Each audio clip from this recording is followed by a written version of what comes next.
Olá, queridos irmãos e amigos, mais uma vez aqui numa sexta-feira, reunidos em pensamento, nessa conexão fraterna, nessa condição de colocar-nos alguns minutinhos que seja do nosso dia para refletir sobre os ensinamentos do Cristo, refletir sobre as orientações dos benfeitores amigos.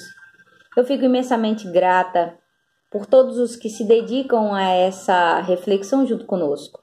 Muito agradecida por todos eles. Pelos amigos que nós conhecemos, pelos amigos dos amigos que a gente ainda não conhece. Tem os amigos da nossa amiga Célia, que sempre dá esse retorno de que ela repassa essas mensagens, essas reflexões, e que todos compartilham desse mesmo ideal de fé, esse ideal de que nós estamos nas mãos de Deus, nosso Criador, de Deus, nosso Pai. Nós estamos tutelados pelo nosso irmão maior, que é Jesus. Então, esse conforto de saber que nós estamos com essa vibração amiga, com esse entendimento de que somente nos fortaleceremos pela oração. Somente nos manteremos de pé com as orientações de Jesus.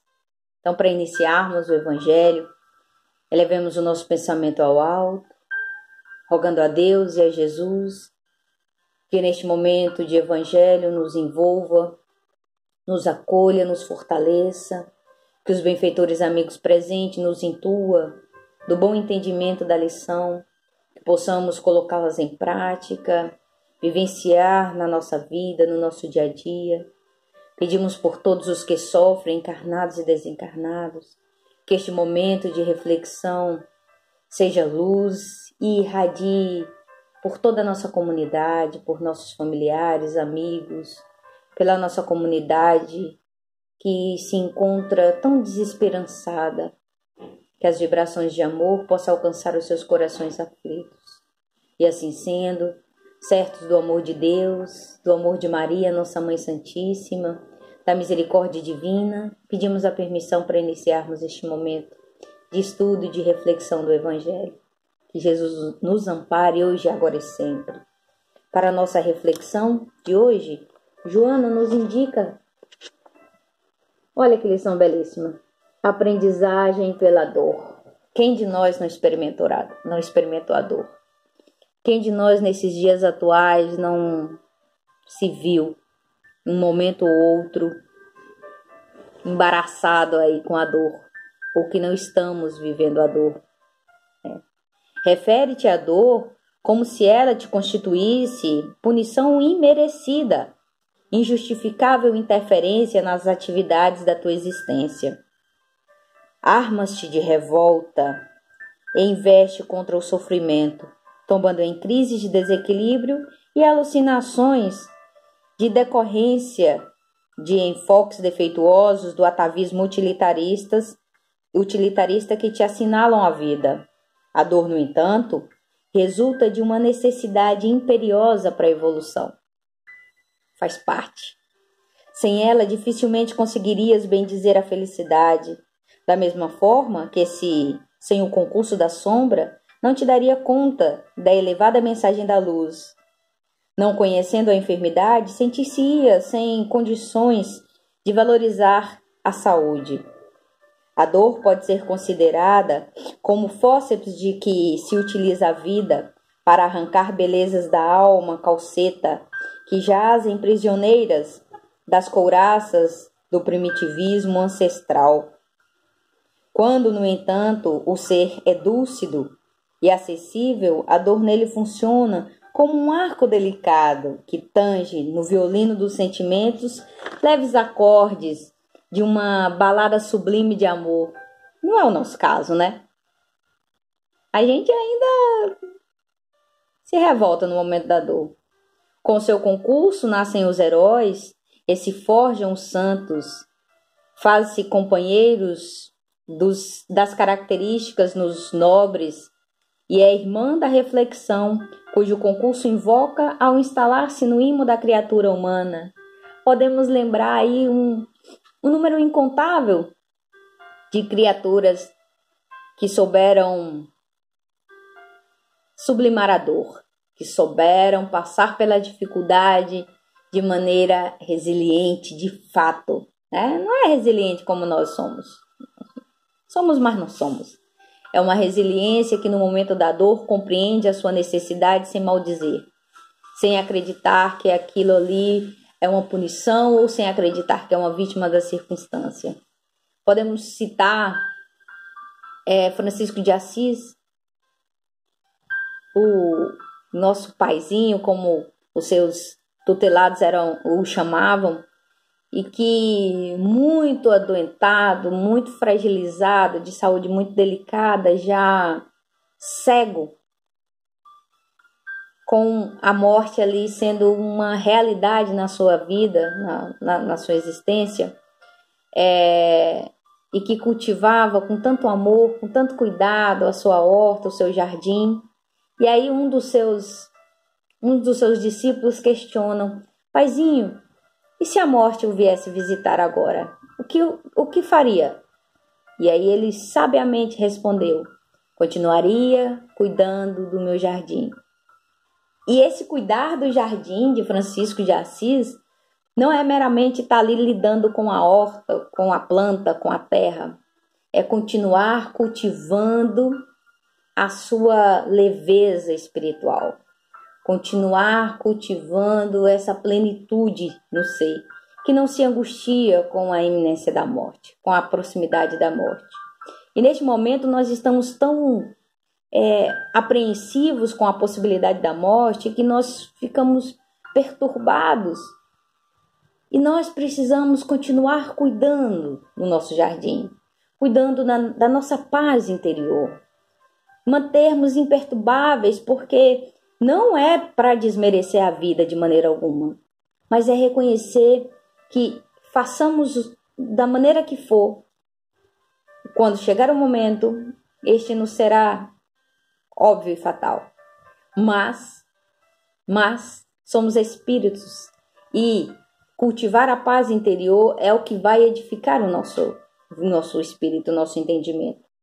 Até aqui, a dor tem sido considerada apenas sob o ponto de vista negativo, transformando-se numa espada de Damocles, sempre ameaçadora, prestes a tombar fatalmente sobre os que sofrerão inermes as conjunturas destrutivas.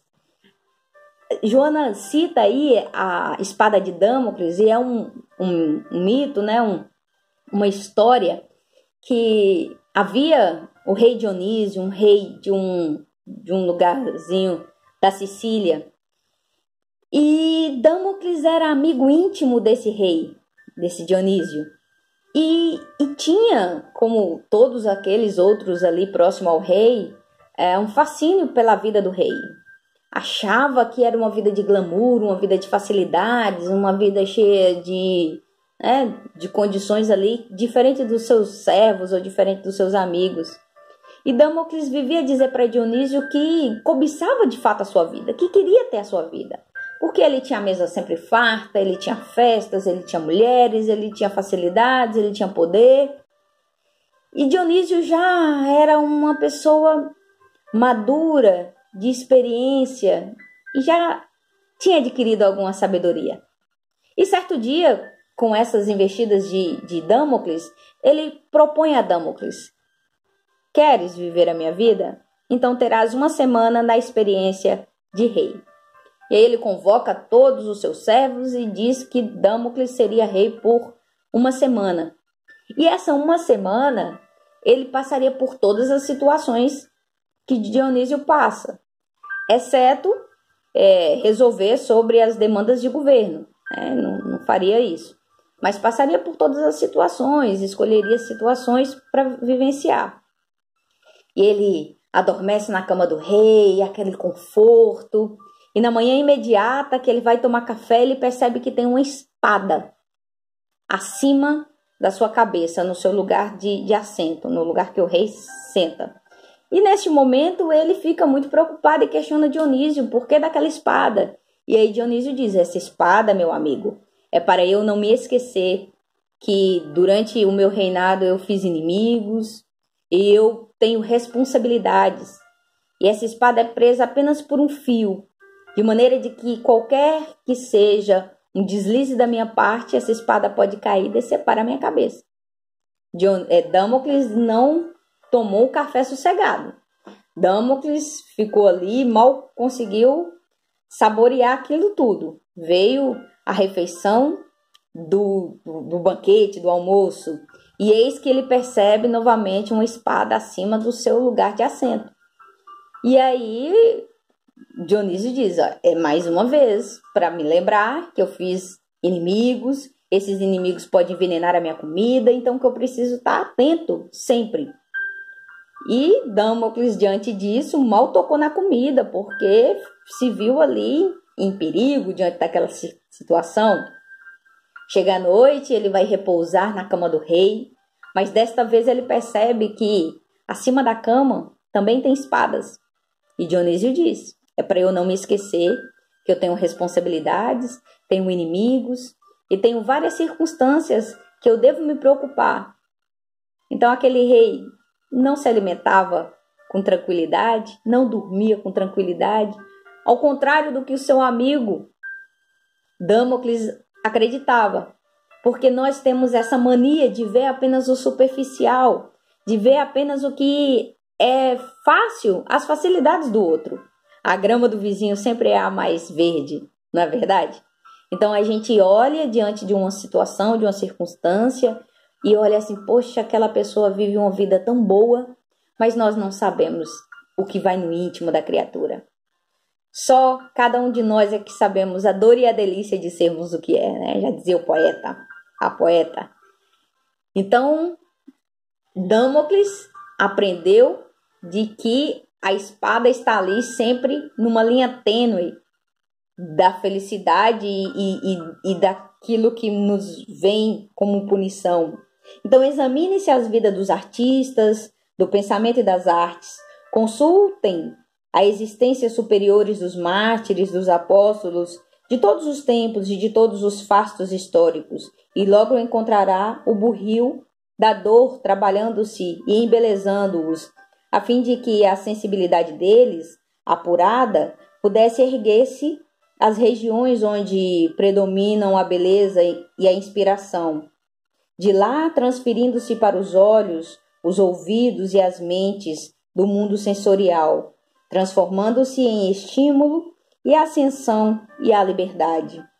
Interrogam-se as mães e os lidadores das ciências como logram atingir as comeadas do ministério e se descobrirá a dor na condição de alavanca impelindo-os para a frente. Pergunta uma mãe que, embora a felicidade de ter aquele filho, quanta preocupação ela não carrega, quanta dor ela não tem pelas dificuldades que o filho passa. E os cientistas, os filósofos, a gente vê as pessoas, até mesmo os médicos, né? É uma atividade muito cobiçada, mas a gente sequer se coloca na condição, primeiro para estudar, para conseguir chegar à faculdade. Quantas coisas precisaram abrir mão? Quantas situações precisaram se abdicar? Mas a gente só vê o glamour da profissão. A gente a gente sequer tem a sensibilidade de olhar por cada um que passa por dificuldade. A gente vê Chico Xavier psicografando não sei quantos livros. Quanta dificuldade, quanta dor, quanto desafio, quanta prova, né? Não te consideres endegita porque a dor, provação te alcança, concitando-te a regularização dos débitos pretéritos que trazem contigo. Não te perturbes em face à dor, enobrecimento. Não te desespere ante a dor surpresa, injustamente denominada tragédia ou infortúnio. Dela, retirando os recursos da retificação íntima, retira os recursos da edificação íntima. Compreenderás, desse modo, que a vida física é experiência rápida e que a aparente vitalidade orgânica, a segurança e as conquistas que se disputam na terra são sempre bens muito, muito transitórios. desaparecendo de um momento para o outro. Assim, preparar-te-ás para considerar a existência como um rápido capítulo do livro da vida imperecível. Jesus não possuía débitos, ensinou-nos a técnica da superação da dor, entregando-se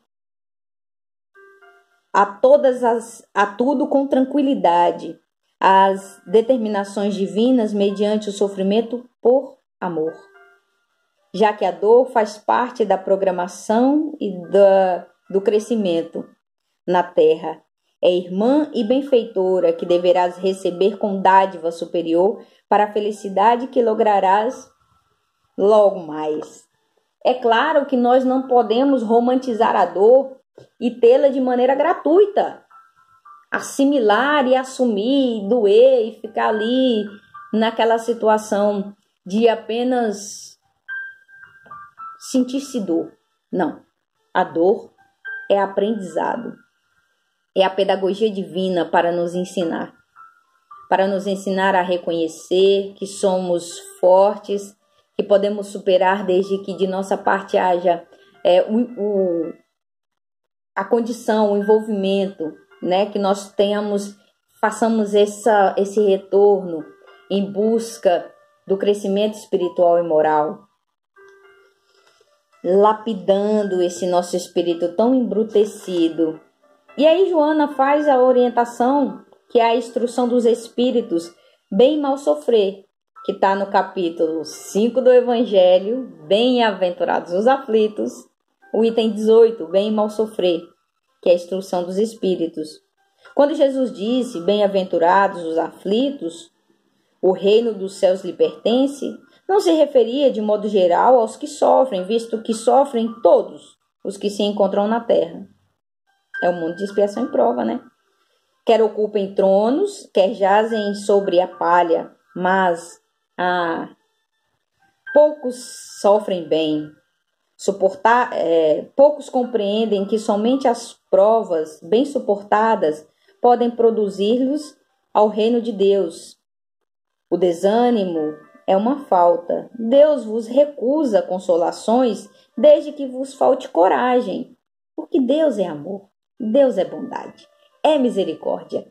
Desde que nós tenhamos um pouquinho de boa vontade, nós teremos o amparo divino. Ele não nos faltará. A prece, olha aí, é um apoio para a alma. Contudo, não basta. É preciso que tenha por base a fé viva na bondade de Deus. Ele já muitas vezes vos disse que não coloca fardos pesados em ombros fracos. O fardo é proporcional às forças, como a recompensa será a resignação e a coragem. Mais opulenta será a recompensa do que penosa a aflição. Cumpre, porém, merecê-la, e é para isso que a vida se apresenta cheia de tribulações. O militar, que não é mandado para a linha de fogo, fica descontente porque o repouso no campo nenhuma ascensão de posto lhe faculta. Sede, pois, como um militar, e não desejes um repouso em que vosso corpo se enervaria e se entorpeceria a vossa alma. Nenhuma recompensa se obtém o homem por essa espécie de coragem, mas Deus lhe reserva palmas de vitória e uma situação gloriosa quando vos advenha uma causa de sofrimento ou de contrariedade, sobreponde-vos a ela, quando houverdes conseguido dominar os ímpetos da impaciência, da cólera ou do desespero. Dizei de vós para convosco, cheio de justa satisfação, fui o mais forte e venci. Bem-aventurados os aflitos, pode então traduzir-se assim: bem-aventurados os que têm ocasião de provar sua fé, sua firmeza, sua perseverança, sua submissão à vontade de Deus, porque terão centuplicada a alegria que lhes falta na terra, porque depois do labor virá o repouso. Lacordaire. Não é tão reconfortante diante de situações de dificuldade, diante da dor, diante da incompreensão alheia, diante de um familiar difícil, diante de inúmeras circunstâncias que nos apresenta a vida, nós lermos páginas tão elucidativas e edificantes. É por isso que é importante a gente não perder essa conexão, porque a gente vai distanciando dos ensinamentos do Cristo, a gente vai distanciando das orientações dos benfeitores amigos e a gente vai perdendo essa robustez de fé, essa referência de que toda dificuldade é transitória, todo bem. Quando em 2019 nós passávamos por situações, nós sequer imaginaríamos que um ano ou meses depois nós estaríamos experimentando uma dificuldade como essa que nós estamos. Então, que Jesus nos abençoe, nos envolva hoje, agora e sempre. Rogamos sempre aos benfeitores que nos ampare, que nos edifique o coração, que Jesus, na sua brandura, possa nos envolver sempre, dando-nos o discernimento necessário, elaborando os nossos corações fraternos para cada vez mais servir em seu nome. Que cada um de nós possamos, fortalecidos, colaborar para a edificação do mundo melhor. Que Jesus nos abençoe, hoje, agora e sempre. Que cada um de nós seja um ponto luminoso nos corações aflitos. Que nós possamos levar amor, amparo, muita paz, muito amor, e a esperança seja uma presença constante nos corações, nos nossos corações. Que o amor de Deus seja a certeza